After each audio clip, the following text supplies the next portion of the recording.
Let's invite Ravi Subramanian on stage. He's going to take you up the power of words. Ladies and gentlemen, Ravi Subramanian. Good morning, everyone. You know, actually, before coming here, I was a bit nervous. I've done a lot of talks before, but for the first time, I was a bit nervous. And the reason for that was that bloggers are meant to be ruthless, right? So I was a bit worried that what if I mess up this session? One. Two, bloggers are meant to be highly intellectual compared to most of the other sessions that you normally go and speak to. Bloggers are meant to be a lot more intellectual. So addressing a crowd of intellectual people is always more difficult than addressing any other crowd. So when I got a call from BlogAdda saying, can you come and speak to us on the power of the word? I said, what will you tell the bloggers about power of the word? You know, it's something which is like preaching to the choir. They pretty much understand what a written word is. They've imbibed that in their own culture. They do that day in, day out. And here I am, ironically, a struggling blogger, standing in front of you and telling you about the power of the word. Well, that's life, I guess. Let me tell you a bit of my story in my blogging journey. Okay, I was introduced to the world of blogging by one of your community. There's this guy called Yatin Gupta who's based in Delhi. And I just met him once when I'd gone there on one of my book promotion tours. And till that time, trust me, I had never met a blogger in my life. Okay? And this was last year. So he introduced me to the world of blogging. He introduced me to how do you write blogs? What is the impact of blogs? And I understood that. He showed me his blog. He showed me the number of visits. Very impressive. Then I said, oh, this is too easy. I've written 6 books, so I'm sure I can do well in blogging. And Jan 2013, I wrote my first blog. Jan 2014, I've written 13 blog posts. You guys write that in 1 month, right? Maybe some do it in a week. And I wrote 13 blog posts in a year, a little over a year. Have hits of about 25,000 odd on my blog, okay? Out of which 15,000 have come in the last 2 weeks. No, not courtesy BlogAdda. It was because I wrote some very interesting blogs on Arvind Kejriwal, and I wrote another interesting blog on the commercials of writing, how Indian authors can't really make a living out of writing, or most Indian authors can't make a living out of writing.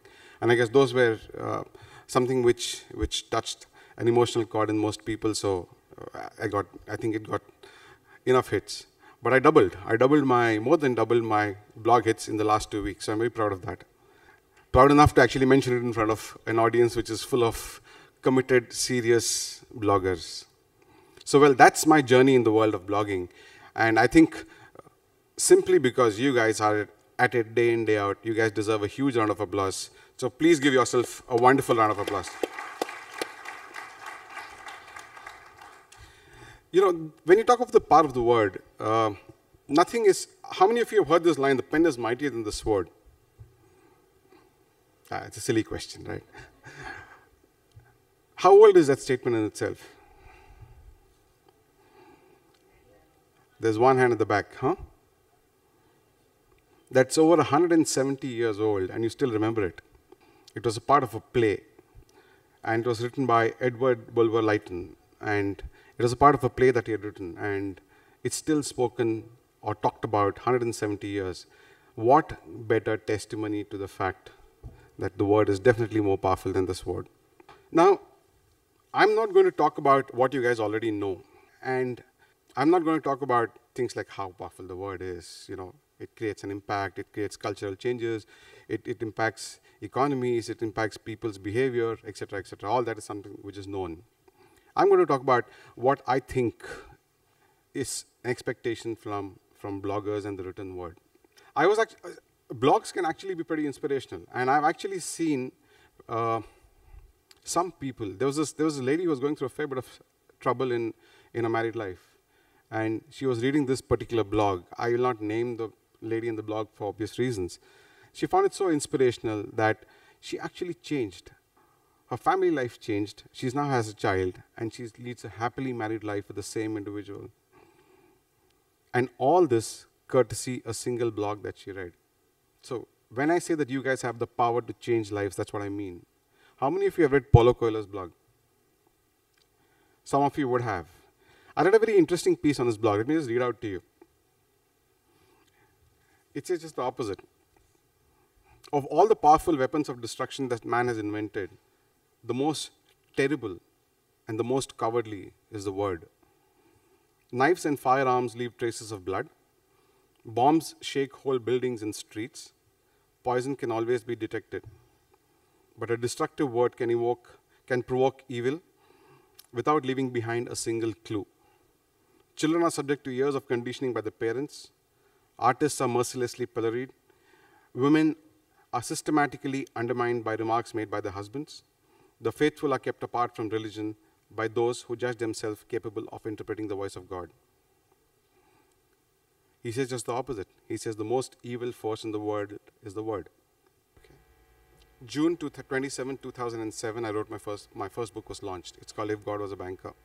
July 16th, the first blog review comes up. And guess what it says? First blog review for a book released on June 27, 2007 comes up on July 16th. When Chetan Bhagat writes a bad book, it's regrettable. It casts all MBAs in a negative light.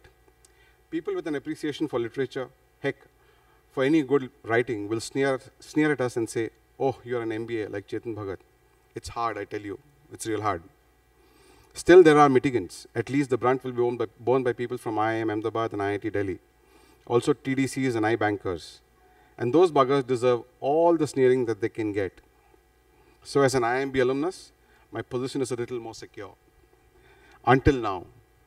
Thanks to Ravi Subramanian, batch of 1993, who's written a steaming pile of manure entitled, If God Was a Banker. Okay? If God Was a Banker is not a book to be thrown away lightly. It's not even a book to be hurled away with great force. It's a book whose copies must be seized from all bookstores, burnt in enclosed environments, and have the ashes buried under granite and basalt in the mountains.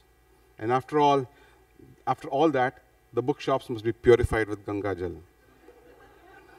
Ravi Subramanian has accomplished the impossible and written a worse book than Chetan Bhagat. Now, is that a review?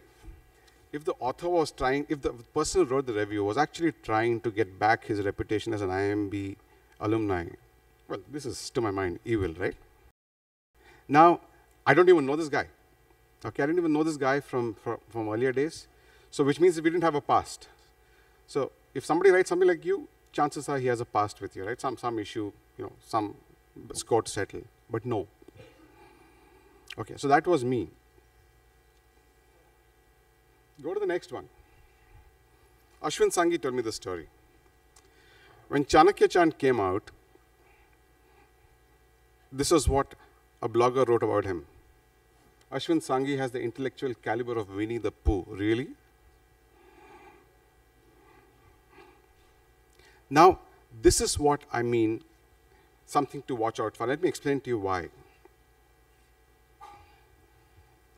Imagine a novice. See, look, people like Ashwin and myself have been strengthened because of years in corporate life. We've seen this day in, day out. So this didn't have a negative impact on us. This probably spurred us on to do better. If God Was a Banker is in his 26th or 27th reprint. Ashwin Sangi needs no introduction. But just imagine a guy who's fresher off the block, a 20-year-old or a 21-year-old who wants to write and writes a book, and this is the kind of review that he gets. It'll shatter him.